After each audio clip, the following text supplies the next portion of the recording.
Greetings and salutations, folks, and welcome back to Mass Effect 2, where I've been playing this game for several hours since the last episode, and all I've been doing is scanning planets.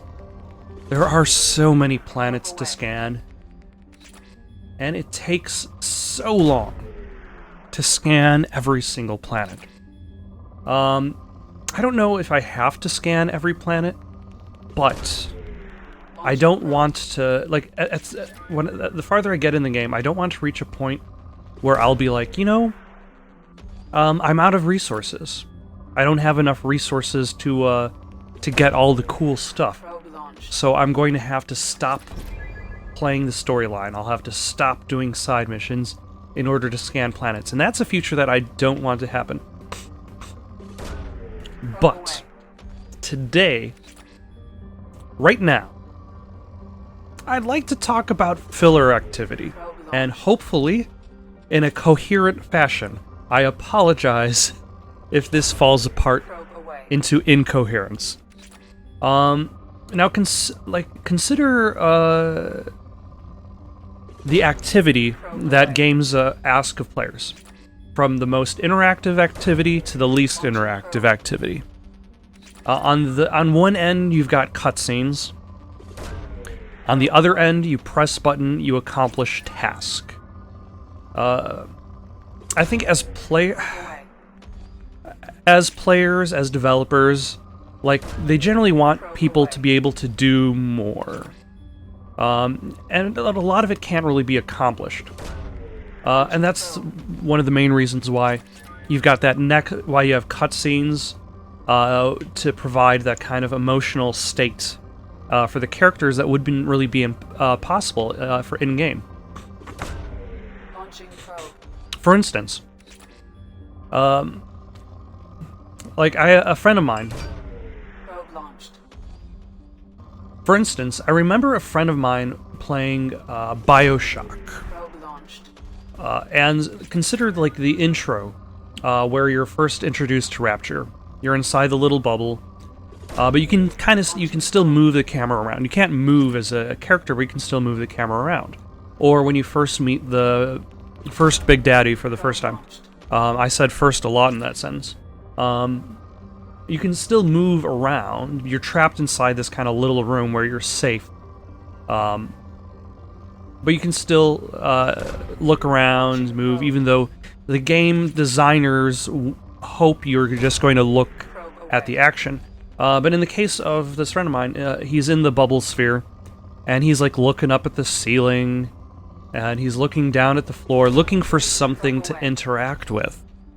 When in that specific sequence, there's nothing to interact with. You're just supposed to stare forward and listen to Andrew Ryan talk about how a man's worth the sweat of his brow. When the Big Daddy shows up, you're supposed to just stare and look forward. These are non-interactive scenes where you have no control. They're non-interactive scenes where you have you have control of your character, but you can't do anything. So it's like, would it have been better off as just a cutscene? Consider like later on in the game when you actually meet Andrew Ryan, that becomes a cutscene. Like, it has to have that emotional impact. But like, consider the general conceit of the game. The would you kindly. Would it still have been able to make sense if you were unable to progress through the game? Like let's say it wasn't a cutscene. Let's say you actually had to kill Andrew Ryan yourself, and the game would not progress until you moved forward. Would that have had the same emotional impact? And that's always the tough thing in regards to, like, do you want to give the player something to do, or do you want to take control away from the player? And there are some game developers who feel that there are moments in which it makes sense to take control away, and then there are some developers who say, you know what? the player isn't doing anything in this section. We need to give them something to do. First and foremost, what pops up to my mind is the reloading system in Gears of War. Before, reloading was just you pressed a button and you waited for your gun to be reloaded. Whereas Gears of War introduced the active reloading system. I've only seen maybe 1 or 2 games outside of Gears of War use it. Like, does it really make the active reloading more realistic, or does it just make it more intense, considering that you're being shot at from all sides, explosions are going on, and you're trying to just... Like, your reloading is... Your regular reload is so slow that it's like you have to fight for these extra speedy reloads. So it like that kind of thing where the game tasks you as... gives you something extra to do, doesn't necessarily feel like filler. It feels very meaningful. Whereas something like the planet scanning, it does not feel meaningful. Like, I feel as though the developers over BioWare, they looked at the Mako driving sections, and they realized that they either didn't want to do the Mako driving sections again, or they knew they wouldn't have the time to develop those. Because if there's one problem with the Mako driving sections, it's that they become very generic. There's a lot of generic bases on rocky terrain. But looking back on them,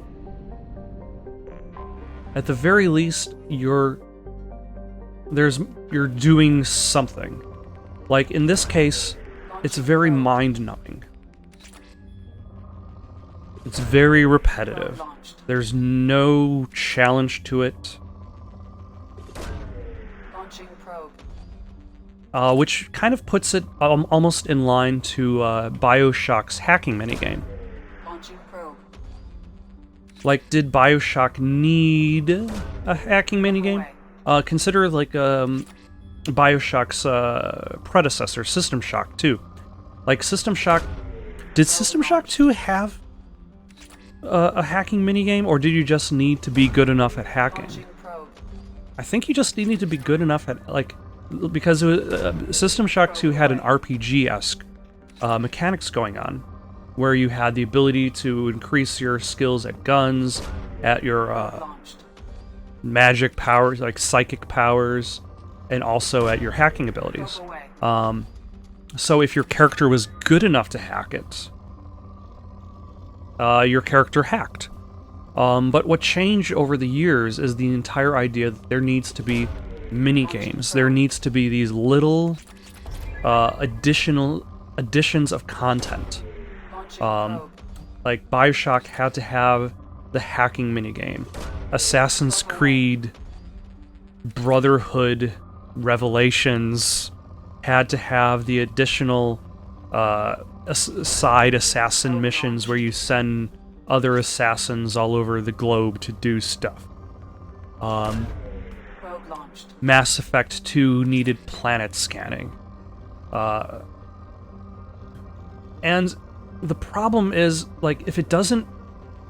Like, does this add to the player's experience of playing the game? Does this make the game more enjoyable?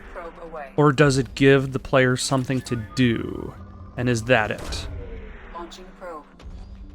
Because, like, when you look back on the Mass Effect series, what do you think about? You think about story development, you think about character development, you think about exploring new worlds. Going where man has kind of sort of gone before, along with other alien creatures. Yeah, you think about, like, and that's the thing, like, this doesn't function on any particular level that Mass Effect excels at. There is no character development. There is no exploration.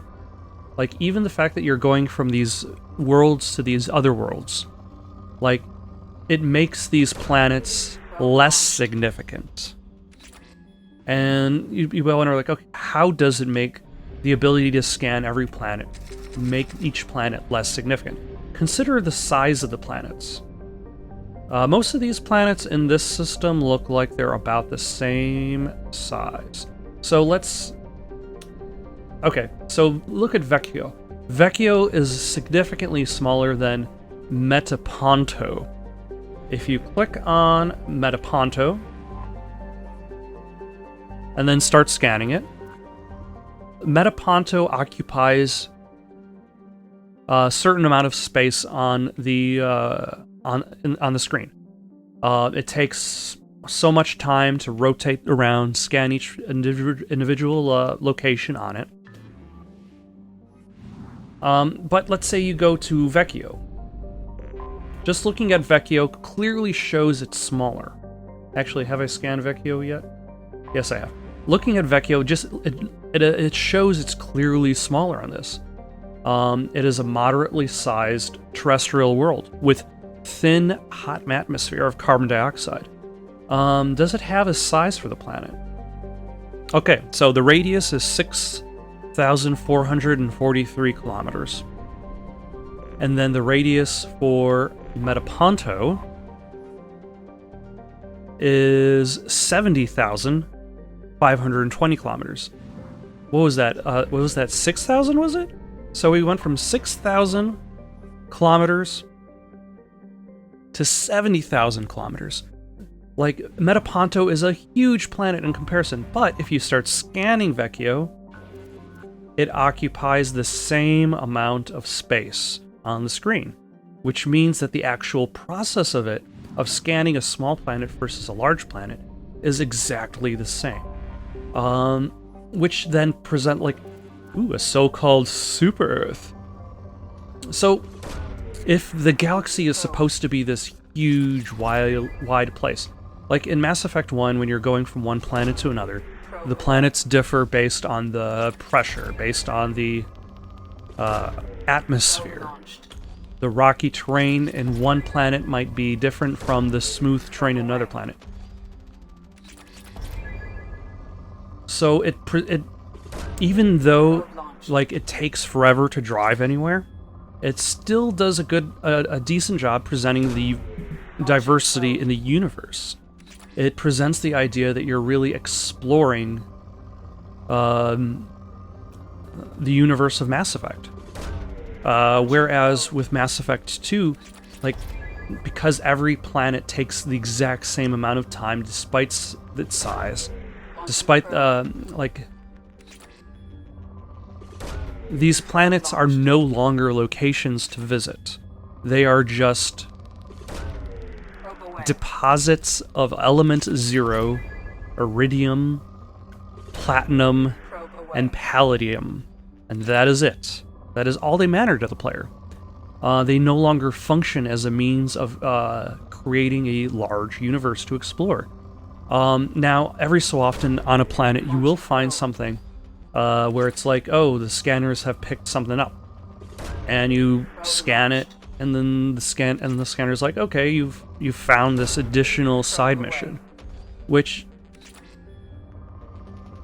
is interesting. It feeds into what Mass Effect is about, the idea of exploring the universe and discovering stories. But probing a planet does not add to that content. Probe launched.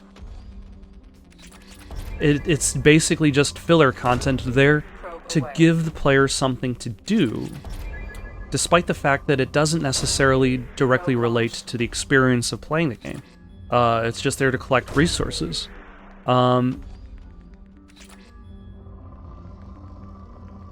And you can see similar development design in mind for Mass Effect Andromeda. Now, with Mass Effect Andromeda, like, I would argue that it was okay. Like, bugs aside, visuals aside, it was interesting. It was interesting to see where they were going with the story. I Probe away. would have gotten the DLC if there was any, but unfortunately that got canceled. Probe away. So that they could work on what was that game that they made that with jetpacks that didn't work out? I keep forgetting the name of it. So yeah, the DLC didn't work out. We didn't get the Quarian ship. But the way that I would generally describe Mass Effect Andromeda is it feels like a very large slice of toast with a very small amount of jam.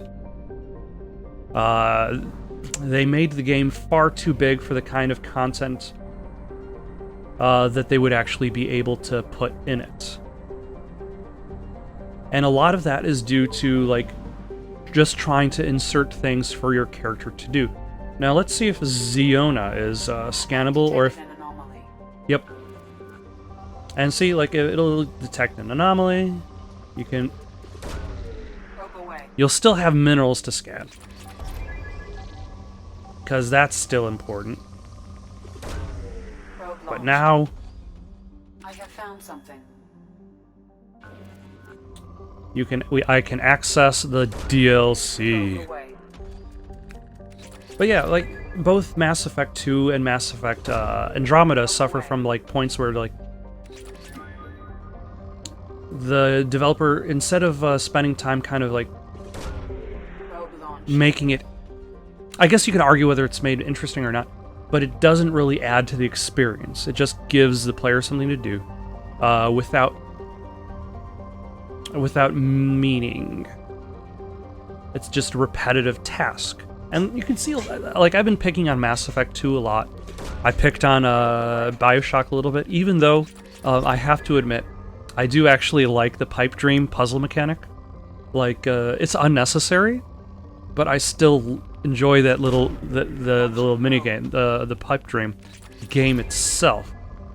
So even though it doesn't make you, like, it definitely doesn't make you feel like a hacker, much as combining compounds in the PS4 Spider-Man doesn't make you feel like a scientist.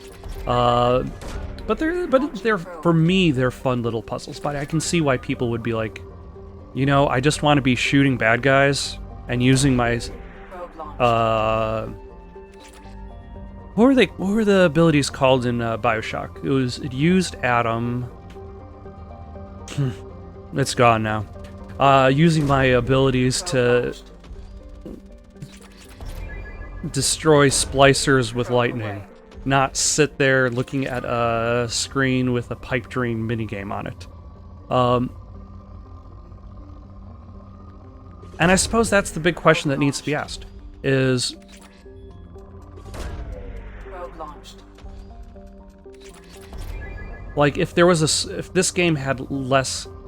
Like, if the planet scanning was gone...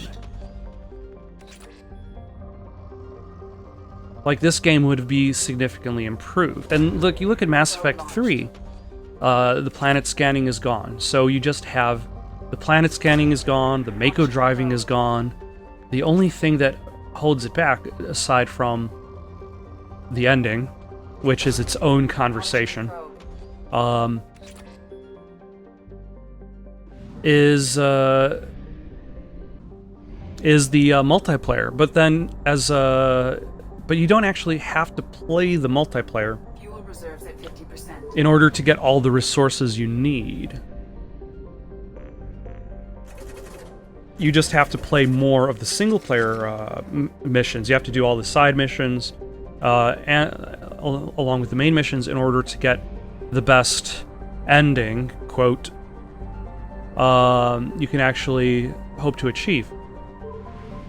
It does not have these erroneous tasks, and for that it makes for a much cleaner experience. So I would say that, like, if you're designing a game, the question should be less about what can we get Probe launched.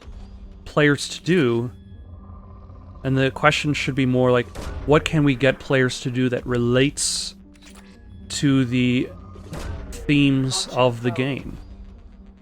Because if if it doesn't relate to what's important about the game.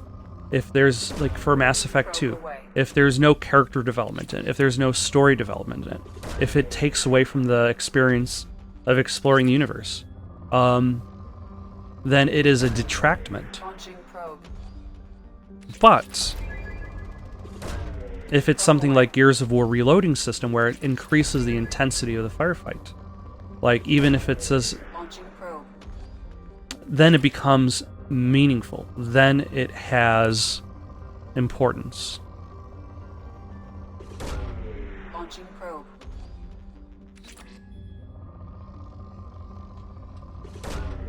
Probe launched.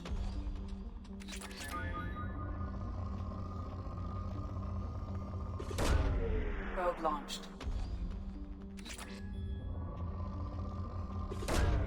Probe away.